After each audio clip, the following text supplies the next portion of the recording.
Jigga fishing is one of the most effective ways at catching big weights on commercials, particularly on F1 venues, and it's one of the methods that I've caught most of my big weights of F1s on, just because it's so effective and just hooks the fish every time.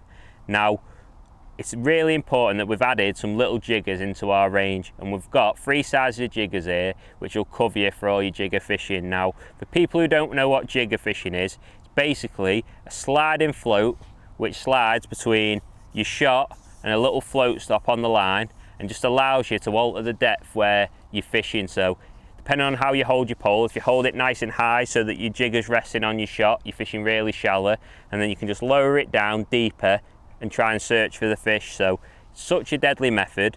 Also, it has obviously a direct tight line between your float and your pole, because there's a hole in the jigger and the line just goes straight through it. At all times as you're lowering it down, you keep it in touch with your hook bait, so when the fish takes the bait, the elastic's pulled out and the fish is hooked.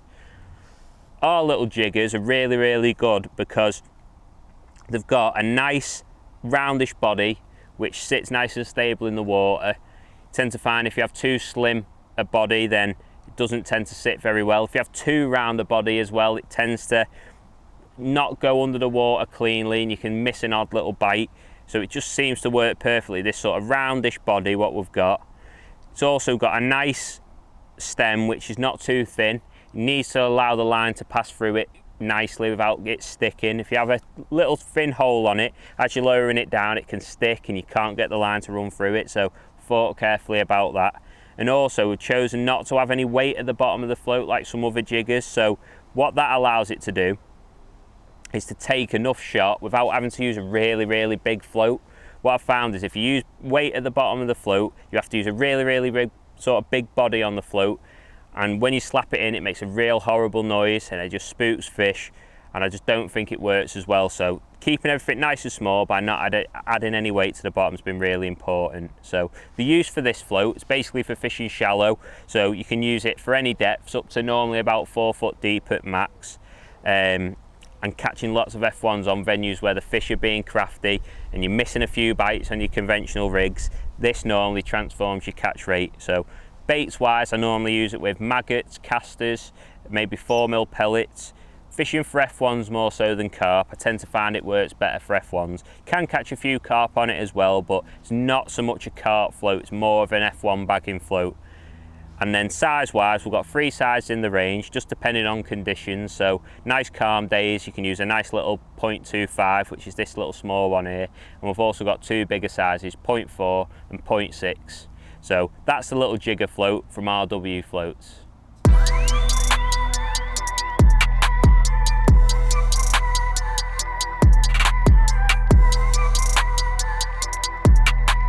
So the shotting pattern for the jigger, nice and simple. This rig is about keeping your line tight between your pole tip and your hook bait. So you want all the shot in a block down by the hook length. Along with a lot of shallow fishing, it's all about being nice and quick and efficient, getting everything straight down. So this is the 0.25, and I'll just slide the float down to the shotting pattern here now, and you'll just see I've got a block, that's 5 number 9. So on the 0.25, it takes 5 number 9 stots. Again, because it's just a block, I've just opted for stots, just sits nice and neat above the hook length. And that's what your jigger's going to rest on top of when you first ship out, and then you'll just use that weight to pull it through the float, and you just lower the float down and change the depths. Hook length wise, this is really important as well. You don't want to use too short a hook length when you're fishing with the jigger. This one's a 4-inch, that's probably the one I go for most of the time, and it just has enough movement in it so that when you're lifting and dropping, it just allows your hook bait to flutter up and down and just trick them fish that are just watching that bait falling through.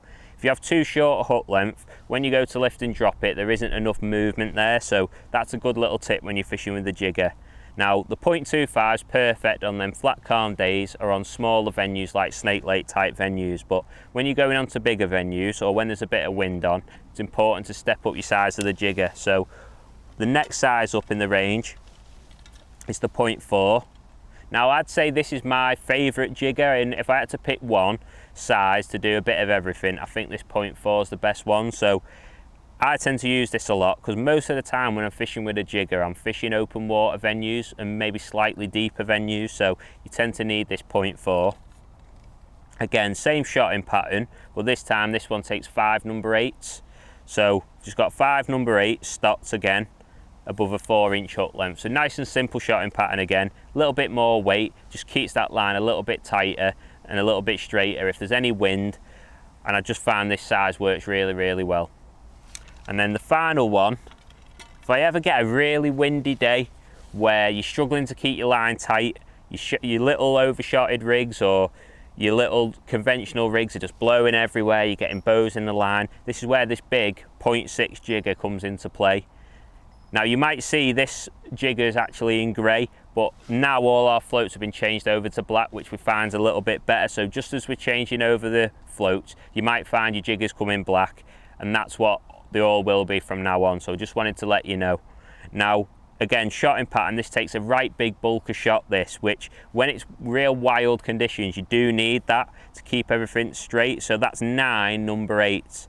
That is a really, really positive rig. Now, don't always think you have to have these in a block above the hook length like this. Now, when I've got so much weight down the line and when it's hard to keep your line straight, what I sometimes do is just get a few of them shot, maybe half of them, and just slide them up, maybe to a foot like that. So I've got 2 bolts there, and all that does is just keep that line tight and stop getting that bow in the line. So normally this float is for when it's windy and for when I'm fishing a bit deeper, so I don't mind actually having 2 little blocks of shot, or maybe even say 3 little blocks of number 8s like this. So I've got 3 number 8s, just slide that down there, sort of spread out in the line like that, and that just creates that tight line what you're looking for with that rig. So by using stocks like that, it just gives you that versatility to slide them about, see what's best on the day. Normally I start with a bolt, but if I find that my line's bowing at all, I'll just spread my little bolts out like that. So